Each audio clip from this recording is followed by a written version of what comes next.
Hello everybody, my name is Philip Hicks. I'd like to welcome you to the wild and crazy times of Philip T. Hicks. My first segment today is going to be entitled My Life with Pigs. I had performing pigs for 16 years. That's right, we performed, taught them tricks, and they brought much joy, much laughter to people in a lot of different arenas. And so that's the reason they call me the Pig Man. Well, in fact, they say a pig sure is worth 1,000 words. So why don't we just do this? Show you a picture. The pig is on the left. Everybody say the pig's on the left. The pig's on the left. And the hick is on the right. The hick is on the right. All right, this is a good audience. Give yourself a big hand, everybody. That's good. That's good. Excellent. And speaking of pigs, most people don't know that pigs are one of the smartest animals on the face of the earth. In fact, the experts say it's monkeys, dolphins, pigs, dogs, and my wife Patty says husbands are dead last. Yes, sir. But at least we made the list. You know, at least we made the list. Well, I was doing a pig gig over in Lompoc. Anybody ever been to Lompoc before? Yes, sir. Used to be an Air Force base over in Lompoc, over north of Santa Barbara. And a little old church booked me to do 2 programs. Well, I was going to let the pig do the pig tricks. That would be Wilbert. And then I was going to do a little comedy and then share my testimony. Well, sometimes you encounter surprises in life because it was pouring down rain that morning when Wilbert and I drove over to Lompoc. Well, I don't know about you, but pigs don't like to go potty out in the rain. And Wilbert, usually, because they have bladders, and I don't want to get too technical here, but those pigs have bigger bladders than any of us. They can hold it forever and a day. But the next morning, they usually do their business, but because it was raining, he didn't want to go do his business. So I forgot about encouraging Wilbert to go potty. So we did the program in the first church service down in that little church, and people loved it. I had Wilbert roll out the red carpet, and he shook hands. He fetched a basketball. That's the ham dunk. Thank you very much. We did the pig tricks and all, and then I started doing the comedy and began to minister. And then people just started laughing. Well, I thought they were laughing about me, talking about vanity. But no, they were laughing about Wilbert because he was back there relieving himself on the red carpet back there. And he didn't stop. It was forever and forever and forever. Enough of that. How many here ever heard of the Gong Show? Anybody? The Gong Show? Well, you know, in the original Gong Show, you got the short guy with the long hair and all, Chuck, something like that. But they have the new Gong Show that was over a cable network, the Game Show Network. That makes it pretty easy. And so the producer called and asked me if I would come and compete against 8 other entertainers for the big prize at the Gong Show.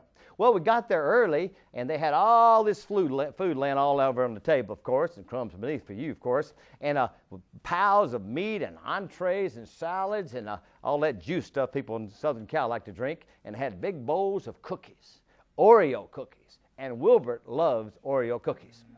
Well, I was being insensitive to my pig, because I was letting everybody have their souvenir pictures made with the pig that day.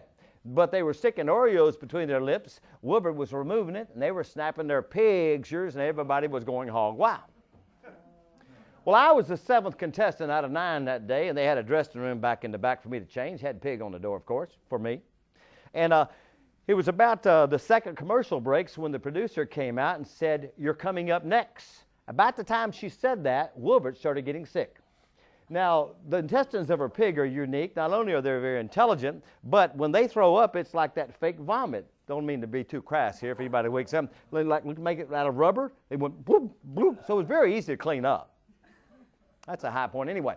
But she wasn't concerning about that because she was concerned about the pig because he's coming on next. And they'd even teased the show to let everybody know there's going to be a pig on the show today. Probably me. But so she said, "Is he going to be okay?" And I was so embarrassed because I wanted my pig to be the best pig he could be. I said, "He's going to have to be. The show's got to go on." So Wilbert got out there. He rolled out that carpet in slow motion.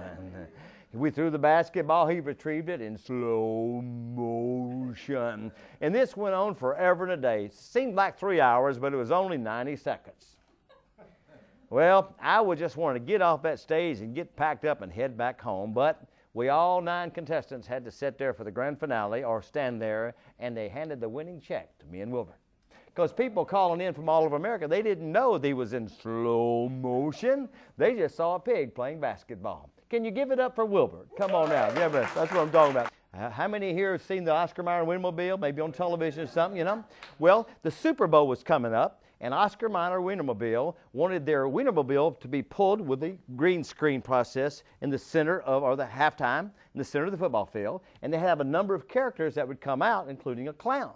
Well, I was auditioned, can you believe that, to be a clown. Well, I happened to have my pig with me for the audition that day because I had a pig gig that morning. And so I got there, and I got cast as the clown for the Oscar Mayer Wienermobile. That was pretty cool. And but they saw the pig, the director did. He said, well, you can let the pig walk out of the Wienermobile with you. He'll get paid the same as you. Sounds good to me. And it was going to be shot on a Sunday, was in a SAG commercial, so double time and a half. That's what I'm talking about. But we got there for the shoot that day, and the assistant director, the AD, can't spell that, but that's when he realized that it wouldn't look right for a pig to come out of a hot dog. It wasn't funny. It wasn't funny when it happened. So they cut his part, but he didn't cut the pig. So that's a good thing, you know. But I hope that your border has been expanded with a little more joy today. Remember, just check us out at amerryheart.com. That's Philip T. Hicks. And it's been an honor to have you join me today. Thank you.